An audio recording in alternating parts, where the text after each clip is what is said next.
Very good morning to all of you. मैं Vikram PGT commerce, आप लोगों का अकाउंटेंसी टीचर। बेटा, जैसे कि आप लोगों को पता है, हम लोगों ने चैप्टर जो है स्टार्ट कर रखा था dissolution of A partnership firm. तो उस चैप्टर में अब तक हम लोग कर चुके थे डिसोल्यूशन ऑफ पार्टनरशिप का क्या मतलब है, डिसोल्यूशन ऑफ पार्टनरशिप फर्म का क्या मतलब है, दोनों में डिफरेंसेस, और what are the various methods to dissolve a partnership firm. उसके बाद हमने बात की थी उसके अंदर वर्कमैन कंपनसेशन रिजर्व का अकाउंटिंग ट्रीटमेंट कैसे किया जाता है। उसके बाद हमने बात की कि जो हमारे पास इन्वेस्टमेंट फ्लक्चुएशन रिजर्व होते हैं, तो यदि उनका हमें ट्रीटमेंट करना हो तो कैसे किया जाएगा। अगर बैलेंस शीट में इन्वेस्टमेंट गिवन है तो उनको रियलाइजेशन में ट्रांसफर कर देते हैं, अगर इन्वेस्टमेंट गिवन नहीं है तो हम उनको डायरेक्टली पार्टनर्स के कैपिटल अकाउंट में ट्रांसफर कर देते हैं। उसके बाद हमने बात की रियलाइजेशन एक्सपेंसेस के बारे में। आज हम कुछ क्वेश्चंस रियलाइजेशन एक्सपेंसेस पर, कुछ क्वेश्चंस डिसोल्यूशन अकाउंट या रियलाइजेशन अकाउंट कैसे बनाया जाएगा उस पर डिस्कस करेंगे। हमने कुछ इलिस्ट्रेशंस ली हैं particularly ultimate book of accountancy से, जो कि मतलब अपने आप में अल्टीमेट्स हैं। हम इनको देखेंगे, समझेंगे तो मे भी जो है ये टॉपिक आप लोगों को काफी हद तक और अच्छे से क्लियर हो जाएगा। इसका पीडीएफ मैं आप लोगों को सेंड कर दूंगा, आप पीडीएफ से इसके जो है क्वेश्चंस अपनी नोटबुक में करें। इलिस्ट्रेशंस बेसिकली मैंने ली हैं, तो इलिस्ट्रेशंस को ही आप पहले करें, उसके बाद प्रैक्टिकल क्वेश्चंस का मैं असाइनमेंट बनाकर आप लोगों को सेंड करूंगा। चलिए स्टार्ट करते हैं आज की क्लास इलिस्ट्रेशन 1 से। इलिस्ट्रेशन 1 जो है, देखिए हमारे सामने वो इस प्रकार से है। Journalise the following transactions regarding realisation expenses. इसके लिए मैंने आप लोगों को 8 जर्नल एंट्रीज लिखवाई थी, case 1, case 2, case 3, case 4 up to case 8 तक। वो 8 एंट्रीज आप लोग देखें, उनके अकॉर्डिंगली हम ये एंट्रीज पास करेंगे। पहला पॉइंट है realisation expenses paid amounted to ₹1300। कुछ भी मेंशन नहीं है, सिंपली इसके कि रियलाइजेशन एक्सपेंसेस 1300 रुपए पेड किए गए। अगर 1300 रुपए रियलाइजेशन एक्सपेंसेस के हमने पेड कर दिए तो हम ये मानते हैं कि एक्सपेंसेस जो है फर्म के थे और फर्म ही इनको पेड कर रही है। तो उसकी सिंपल एंट्री हमने क्या बताई थी, realisation account debit to partner capital account. हम इसको जो है सिंबल की भाषा में अगर समझें तो हम ये कह सकते हैं कि जो रियलाइजेशन एक्सपेंसेस हैं वो किसके हैं, फर्म के हैं। फर्म ही उनको जो क्या कर रही है, बियर कर रही है। तो रियलाइजेशन एक्सपेंसेस फर्म के हैं, फर्म उनको बियर कर रही है और फर्म ही उनकी पेमेंट भी कर रही है। अगर फर्म ही उनकी पेमेंट करेगी तो हमारी एंट्री हो जाएगी realisation account debit to bank account, narration हम लिख देंगे realisation expenses paid by firm. चलिए सेकंड पॉइंट पर चलते हैं। सेकंड एंट्री हमारी realisation expenses amounting to ₹1000 were paid by Mukesh, one of the partners. Partners में से एक पार्टनर है मुकेश, जिसने रियलाइजेशन एक्सपेंसेस 1000 रुपए पेड किए। लेकिन यहाँ पर ये नहीं लिखा कि ये खर्चे मुकेश ने बियर किए या फर्म ने बियर किए या किससे बिलोंग करते हैं। सॉरी, बियर तो मुकेश ने किए, लेकिन बिलोंग किससे करते हैं, तो बिलोंग किससे करते हैं, फर्म से बिलोंग करते हैं। ऐसे खर्चे जो फर्म से तो बिलोंग करें और पेमेंट कौन करे, उनकी पार्टनर। अगर पार्टनर उनकी पेमेंट कर देगा तो उससे क्या होगा, फर्म के खर्चे हैं, इसलिए हम उसके लिए तो रियलाइजेशन अकाउंट यूज कर लेते हैं बेटा। और पेमेंट क्योंकि मुकेश करा तो मुकेश के अकाउंट को क्रेडिट करना पड़ेगा, क्योंकि ये पैसा हमें उसको लौटाना भी है। तो realisation account debit to Mukesh के नाम से हम ये एंट्री पास करेंगे। तो पहले 2 केस हमारे यही थे जो हमने पढ़े थे। तीसरा केस है realisation expenses ₹1400 borne by Robin personally. Borne by Robin personally, तो इसका मतलब पेमेंट भी यही कर रहा है। जो पार्टनर जो होता है, अगर वो खर्चे बियर करे और वही खर्चों की पेमेंट भी कर दे तो हम उसके लिए क्या करते हैं बेटा, नो एंट्री। हमारा केस नंबर 3 जो है या सेकंड जो हमने लिखवाया था वो इसी से रिलेटेड लिखवाया था कि जो खर्चे होते हैं अगर पार्टनर बियर करे और पार्टनर भी पेड कर दे तो उसकी हम कोई एंट्री पास नहीं करते हैं। तो 3rd में हम लिख देंगे नो एंट्री। 4th पर चलिए, Gupta a partner was appointed to realize the assets at remuneration of ₹2900. The actual amount of realization expenses was amounted to ₹2000. Actual में चाहे खर्चे कितने भी हों, हमें उससे कोई लेना देना नहीं है। यहाँ पर अगर ये लिख देता कि there is a realisation expenses of ₹2000 beared by partner या बोन बाय फर्म तो हमें सोचना पड़ता, लेकिन अभी फिलहाल इसके लिए हम कुछ नहीं सोचेंगे। जो खर्चे ये हुए हैं उसके लिए हमने अपॉइंट कर रखा है पार्टनर को, और पार्टनर को बदले में दे रहे हैं रेम्यूनरेशन। अगर पार्टनर को रेम्यूनरेशन दे तो सिंपली एक ही एंट्री करते हैं, realisation account debit to Gupta partner capital account, Gupta's capital account 2900 रुपए के साथ हम ये एंट्री पास कर देंगे। चलिए नेक्स्ट पॉइंट पर चलते हैं। Next realisation expenses ₹3000 paid by Ram but actually these expenses were to be borne by Mohan. Mohan ने इन खर्चों को तो बियर किया, लेकिन ये पेड किसने करने थे? राम ने। ये खर्चे पेड तो राम के द्वारा किए जाने थे, लेकिन बियर किसने किए? मोहन ने। तो भाई राम जो है वो भी पार्टनर है और मोहन जो है वो भी पार्टनर है हमारा। तो हम लोग ये कहेंगे राम के खर्चे थे, तो इसलिए राम के अकाउंट को तो हम क्या कर देंगे? क्रेडिट, क्योंकि वो जो है पैसा देगा, किसको देगा? मोहन को, क्योंकि मोहन बियर करने वाला है, मोहन ने वो खर्चे बियर किए हैं। तो मोहन के अकाउंट को हम क्या कर देंगे? डेबिट कर देंगे टू राम्स कैपिटल अकाउंट के नाम से हम ये एंट्री लिख देंगे। ये एंट्री हमारी उन 8 एंट्रियों में शामिल नहीं थी, कृपया करके इसको नोट करें। अगर किसी एक पार्टनर के खर्चे पेड, कोई एक पार्टनर के खर्चे जो कि बियर कर रहा है, कोई दूसरा पार्टनर पेड कर दे, तो जो पार्टनर पेड करता है उसको हम क्रेडिट करते हैं, और जिस पार्टनर के खर्चे हैं उनको हम डेबिट करते हैं। तो ध्यान रखिएगा, खर्चे किसके थे? मोहन के, तो मोहन को हमने डेबिट कर दिया। पेड जिसने किए हैं उसके अकाउंट को हम क्या कर देंगे? क्रेडिट कर देंगे। यानी मोहन के अकाउंट से पैसा काटकर राम के अकाउंट में डाल देंगे कि राम पेमेंट करने वाला है, तो राम को ये पैसा हम दे देंगे। चलिए नेक्स्ट इलिस्ट्रेशन पर चलते हैं। इलिस्ट्रेशन नंबर 2 देखिए क्या है हमारी। इलिस्ट्रेशन 2 है, journalise the following transactions regarding the settlement of creditors. हमें क्रेडिटर्स की सेटलमेंट करनी है बेटा। अब इससे रिलेटेड आपको माइंड में लेकर आना है, इससे रिलेटेड आपको माइंड में लेकर आना है कि जो पार्टिकुलर क्रेडिटर्स हैं उनकी वैसे तो हम क्या करते हैं बेटा? पेमेंट करते हैं रियलाइजेशन अकाउंट में, क्योंकि ये रियलाइजेशन अकाउंट में क्या होते हैं? ट्रांसफर किए जाते हैं। और अगर कुछ ना कह रखा हो तो पूरी पूरी पेमेंट कर देते हैं, और कुछ अगर कह रखा है तो अकॉर्डिंगली पेमेंट कर देते हैं। अब जो कुछ कह रखा है ना, वही बात हमारे सामने है कि भाई क्या कह रखा है क्रेडिटर्स के बारे में, उसके अकॉर्डिंगली हम पेमेंट करेंगे। पहला पॉइंट है, creditors worth ₹10,000 accepted ₹4,000 as cash and machinery worth ₹8,000 in full settlement। अब देखिए क्रेडिटर जो थे वो कितने रुपए के थे हमारे पास? पहले तो लिख ले क्रेडिटर कितने रुपए के थे। क्रेडिटर थे 10,000 रुपए के, ठीक है। 10,000 रुपए के क्रेडिटर में से हुआ क्या? 4,000 तो हमने उनको दे दिए नगद, 4,000 हम उनको दे रहे हैं नगद। अब बैलेंस कितना बचा? बैलेंस बचा 6,000 रुपए का। अब 6,000 के बदले में वो क्रेडिटर्स कर क्या रहे हैं बेटा? क्रेडिटर्स कर रहे हैं सिंपली एक काम कि उन्होंने क्या ले लिया? मशीन ले ली, और वो भी किस में ले ली? फुल सेटलमेंट में ले ली। बेटा अगर कोई लायबिलिटी बिजनेस की कोई एसेट्स को ले ले तो उसके लिए हम कोई एंट्री पास नहीं करते हैं if it is in full settlement. अगर वो फुल सेटलमेंट में है तो उसके लिए हम कोई एंट्री पास नहीं करते हैं, लेकिन जो पैसा हमने उसको नगद दिया उसकी तो एंट्री आप लोग पास करेंगे। और उसकी एंट्री क्या रहेगी हमारी? Realisation account debit to bank.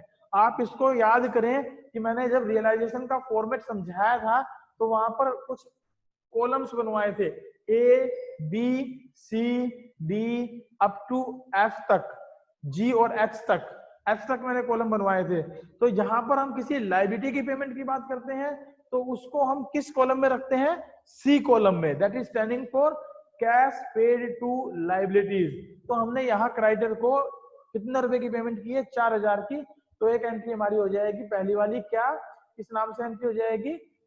Realisation account debit to bank account, क्योंकि इसमें हम क्या लिखते हैं? टू बैंक, और ब्रैकेट में लिख देते हैं लायबिलिटीज पेड, तो हमने लिख दिया क्रेडिटर्स पेड। तो 8,000 जो पार्टनर ने लिए उसकी तो कोई एंट्री नहीं करेंगे, लेकिन जो उसको नगद पेमेंट की है उसकी हम एक एंट्री पास कर देंगे। आइए चलते हैं सेकंड पॉइंट पर। Creditors were ₹4,000, they accepted computer valued ₹5,000 in full settlement. मैंने अभी बताया आप लोगों को, यदि कोई लायबिलिटी, जैसे कि क्रेडिटर एक लायबिलिटी है, अगर कोई लायबिलिटी कोई एसेट्स को एक्सेप्ट कर ले और किसमें? फुल सेटलमेंट में, तो उसकी हम कोई एंट्री पास नहीं करते, तो इसकी हम कोई एंट्री पास नहीं करेंगे। आइए थर्ड पॉइंट पर चलते हैं। थर्ड पॉइंट क्या है? creditors was rupees 6,000. They accepted furniture valued rupees 8,000 and paid cash rupees 2,000 to the firm. कह रहा है कि 6,000 रुपए के क्रेडिटर ने एक फर्नीचर ले लिया, लेकिन देखिए कि ये नहीं लिखा कि फुल सेटलमेंट में ले लिया। अगर फुल सेटलमेंट में नहीं लिया तो इसका मतलब है 6,000 के क्रेडिटर है, फर्नीचर ले रहा है 8,000 रुपए का, तो हम उसको उससे क्या करेंगे 2,000 रुपए ले लेंगे। अगर होते ऐसे कि 6,000 का क्रेडिटर है और फर्नीचर दे रहा हूँ 4,000 का, तो हम उसको 2,000 पेड कर देते और 4,000 की कोई एंट्री नहीं करते।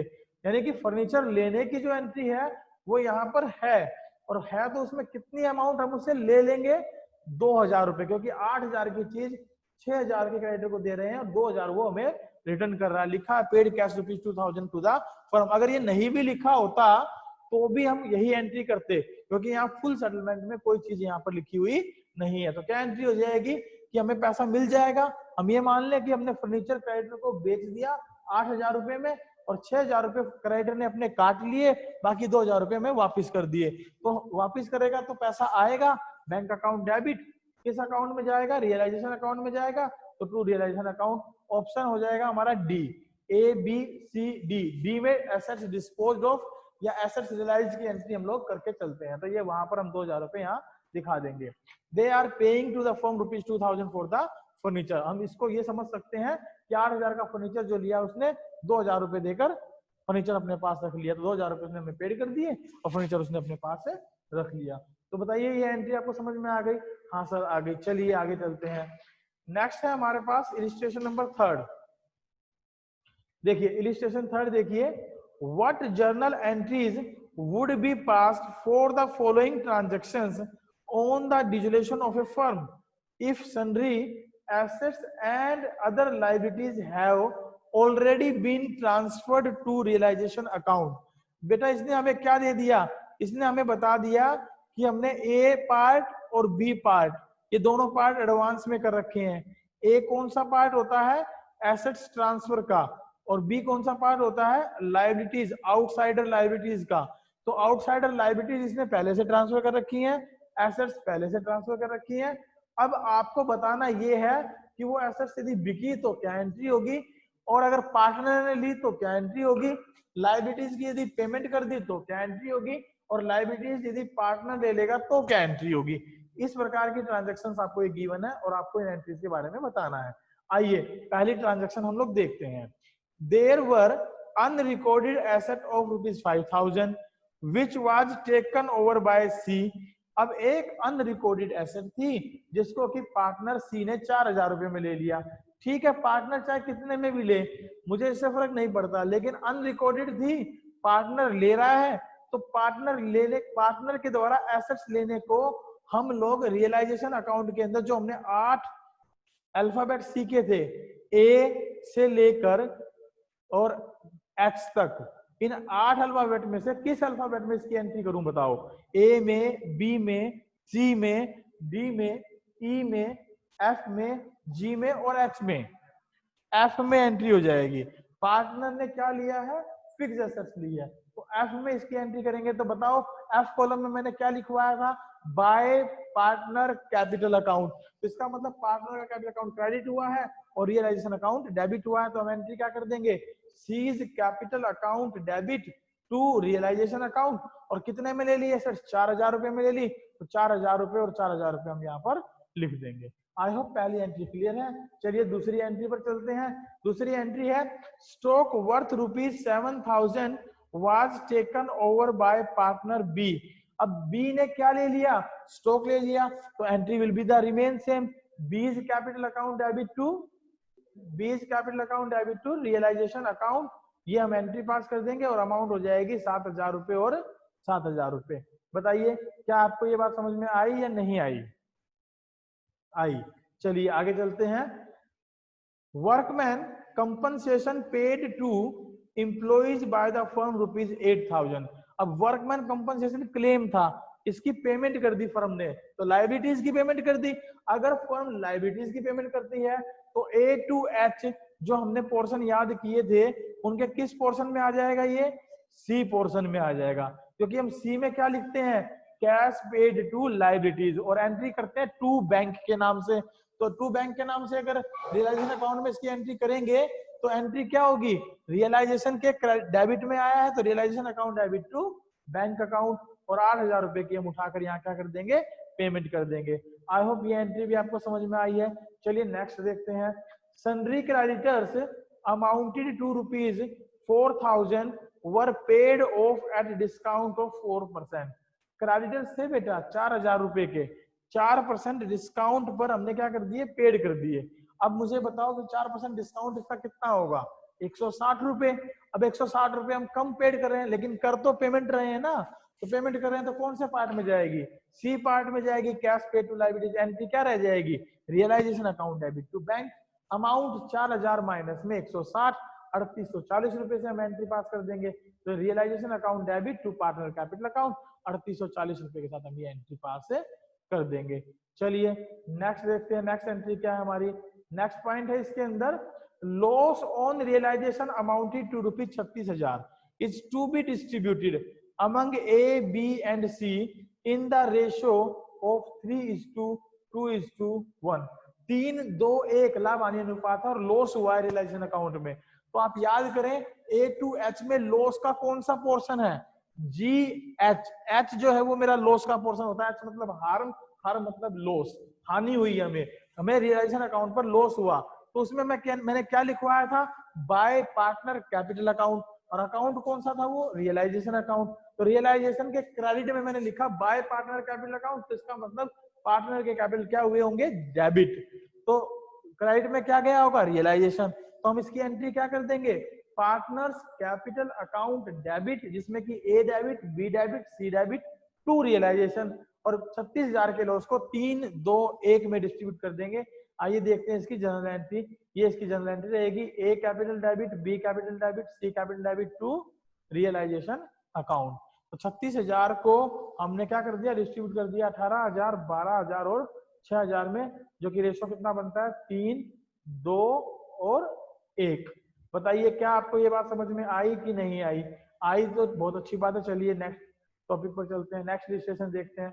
इलिस्ट्रेशन 4 देखिए, what journal entries would you passed for the following transactions on the dissolution of a firm after various assets other than cash and third party liabilities have been transferred to realization account।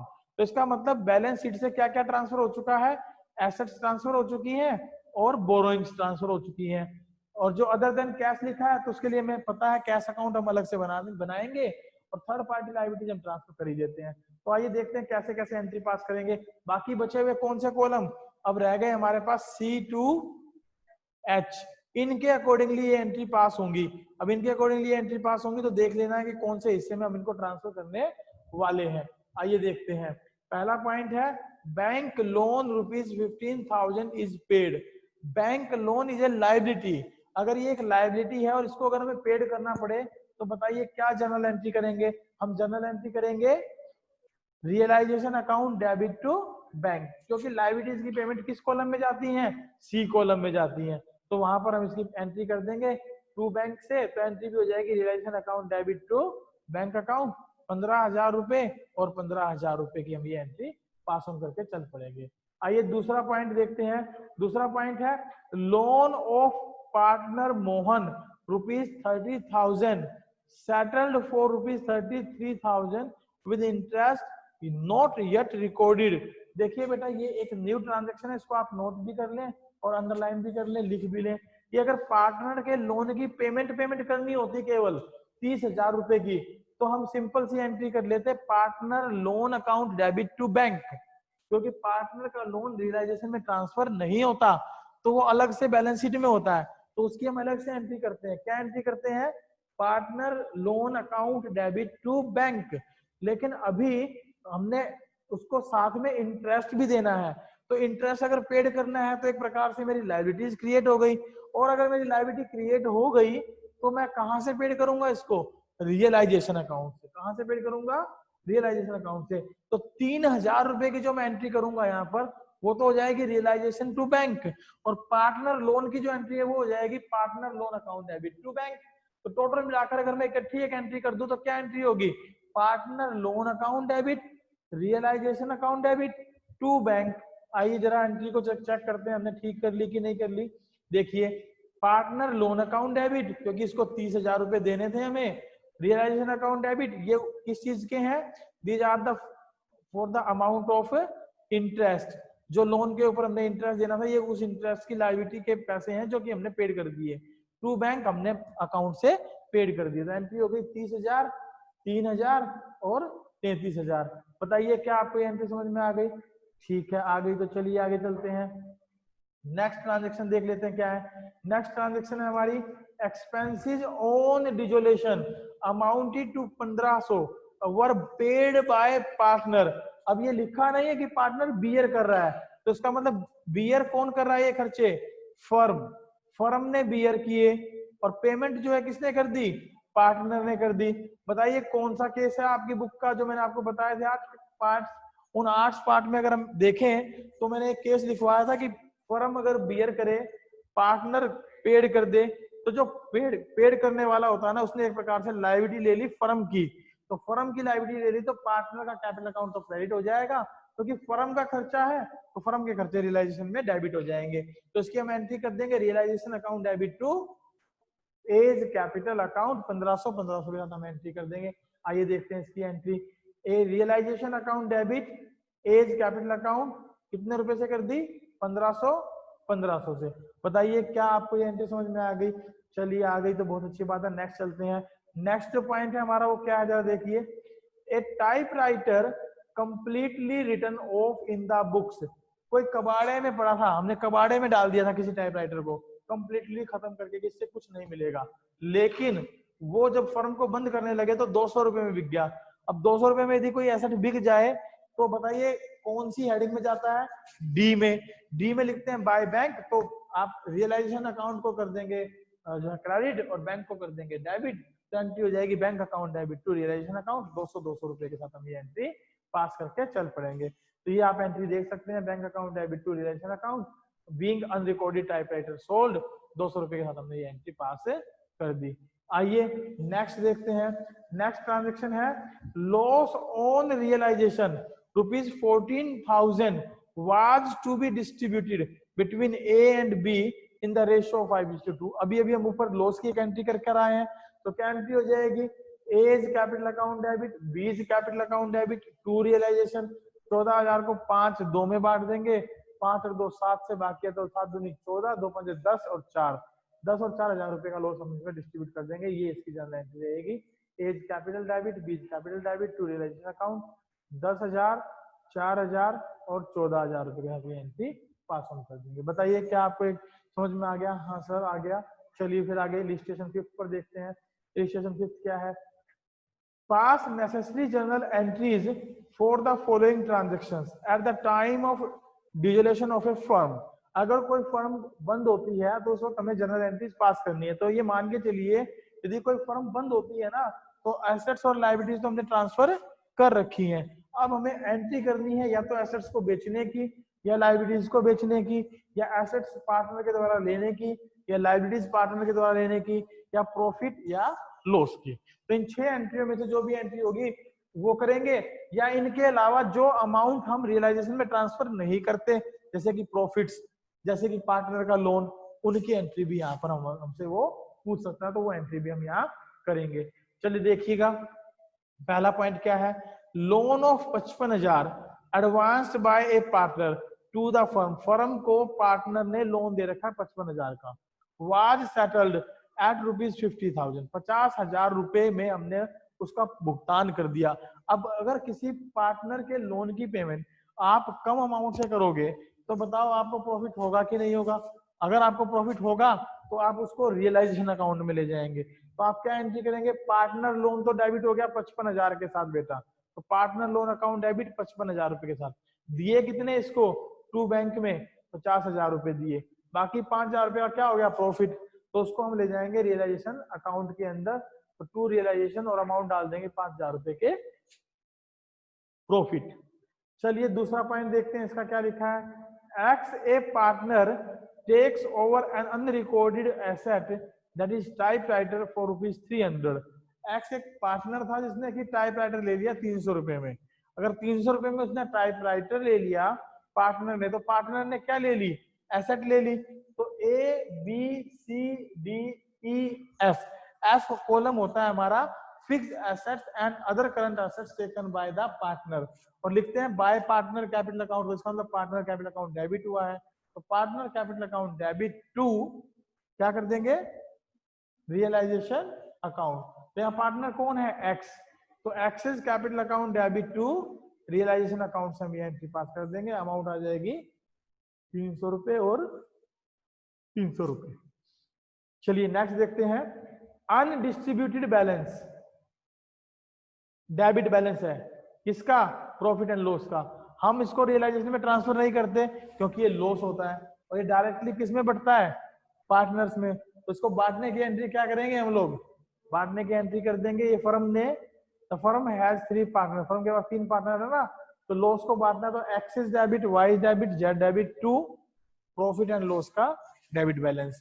तो हमारी एंट्री क्या हो गई, X Y Z to profit and loss account, और equal ratio था, equal उसमें लिया है, तो 10,000 10,000 और 10,000 की हम एक एंट्री पास करके चलेंगे। हमने बराबर बराबर क्यों बांटे सर, क्योंकि बेटा लिखा नहीं है रेशो कितना है, तो रेशो गिवन ना हो तो क्या मानते हैं, इक्वल रेशो मानते हैं। नेक्स्ट है, assets of the firm realised rupees 1,25,000, 1,25,000 में एसेट्स बिक गई। हम एंट्री क्या करते हैं, बी कॉलम में बाय बैंक, ब्रैकेट में लिख देते हैं ना एसेट्स रियलाइज्ड, तो कितने की बिक गई, 1,25,000 रुपए की। चलिए नेक्स्ट चलते हैं फिफ्थ कॉलम पर। फिफ्थ पॉइंट है हमारा, Y who undertakes to carry out the dissolution proceeding is paid ₹2,000 for the same.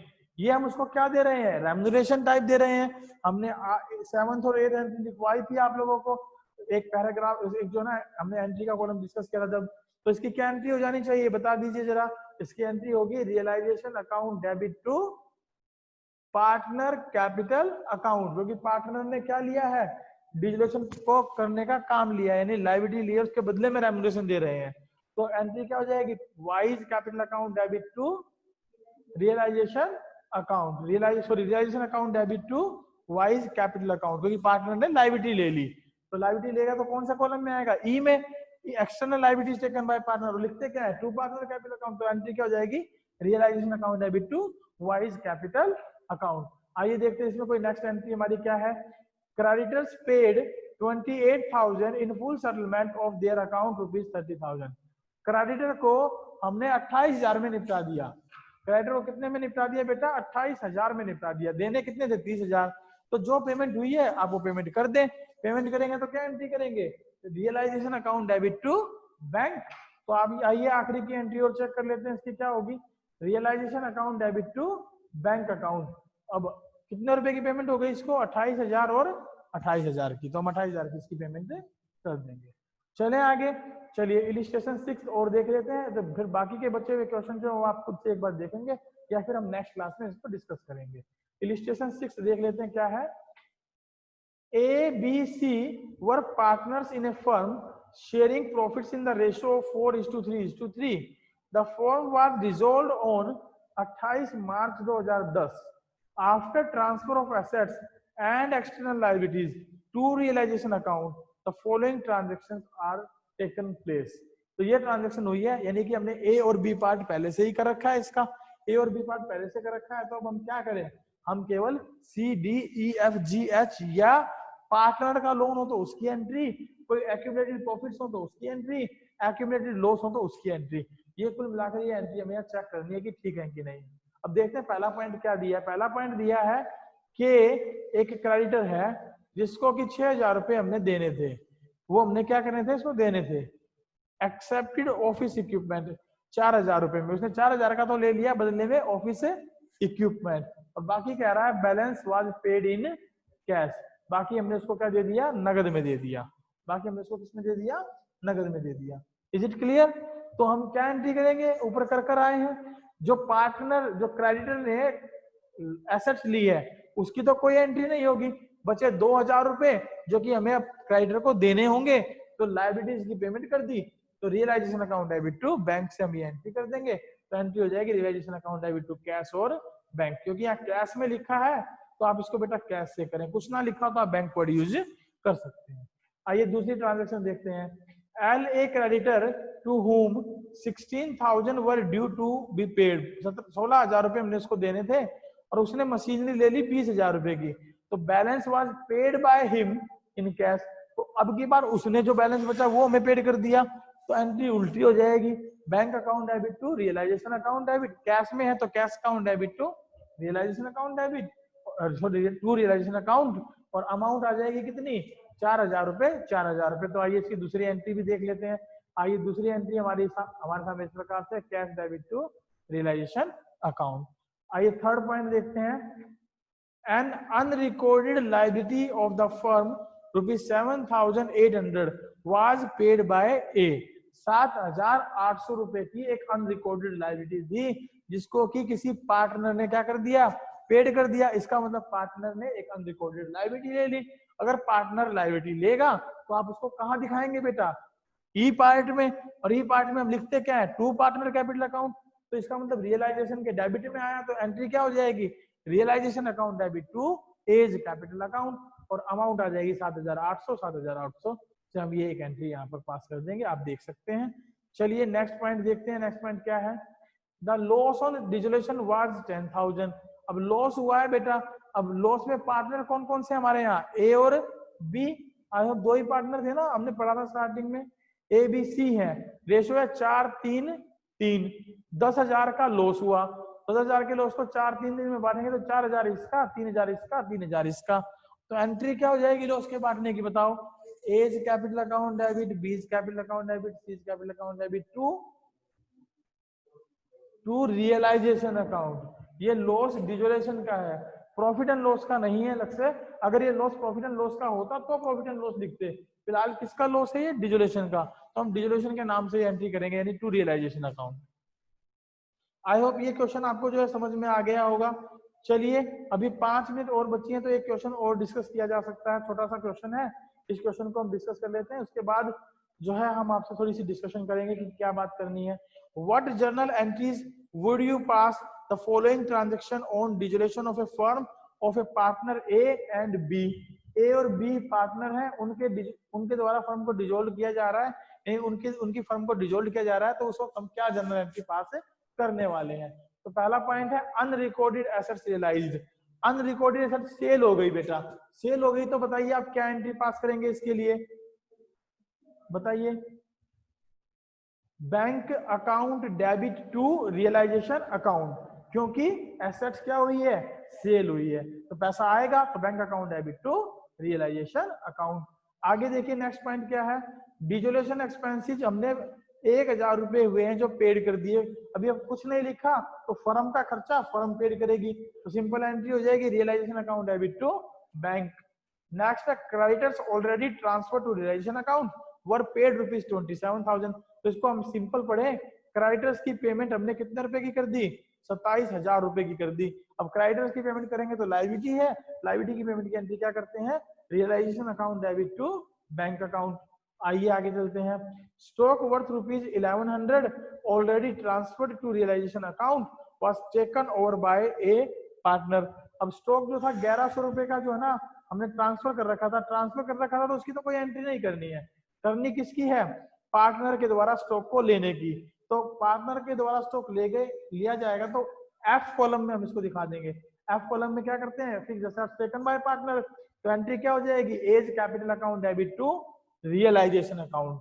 Next है profit on realisation 24,000 to be distributed between partner A and B in ratio 7:5। अब तक हम loss बांट रहे थे, अब जो है प्रॉफिट बांटेंगे। प्रॉफिट बांटने की एंट्री में क्या हो जाएगा, realisation account debit to A's capital to B's capital. याद करिए ए टू एच तक के पार्ट में एक पार्ट जी भी था, जी का मतलब गेन या प्रॉफिट, और हमने इसमें बताया था कि लिखना है टू पार्टनर कैपिटल अकाउंट। लिखेंगे टू पार्टनर कैपिटल अकाउंट तो इसका मतलब है रियलाइजेशन डेबिट हुआ है और पार्टनर अकाउंट क्रेडिट हुए हैं, तो एंट्री क्या हो जाएगी, realisation account debit to A's to B's capital account, और अमाउंट आ जाएगी 7:5 में बांटते हुए 12 दूनी 24, 14,000 और 10,000 रुपए। आइए इनकी एंट्रीज पर नजर मार लेते हैं। देखिए पहली एंट्री हमारी है bank to realisation, I hope ये आपको समझ में आ गई। दूसरी भी ठीक है, रियलाइजेशन टू बैंक। तीसरी रियलाइजेशन टू बैंक। चौथी ए ने एसेट्स ली थी, पांचवी हमने प्रॉफिट को डिस्ट्रीब्यूट किया है। बताइए आपको ये क्वेश्चन समझ में आ गए कि नहीं आ गए? अगर आ गए तो बहुत अच्छी बात है, आप इस क्वेश्चन का स्क्रीनशॉट लें अभी के अभी और ये क्वेश्चन मुझे करके सेंड करें। चैलेंज फॉर द स्टूडेंट जो लिखा है, इस क्वेश्चन को दोनों को, ए पार्ट को भी और बी पार्ट को आप मुझे करके सेंड करें। मेरा व्हाट्सएप नंबर है 9671925624 9671925624। इस नंबर पर 925 एंड 624 आप ये दोनों क्वेश्चन मुझे इस पर कर सेंड करें। आज की क्लास को हम यही वाइंड अप करते हैं। Thank you very much, have a good day, bye bye, take care. किसी को कोई क्वेश्चन पूछना है तो पूछ सकता है। मैं आपको अनम्यूट किए देता हूं।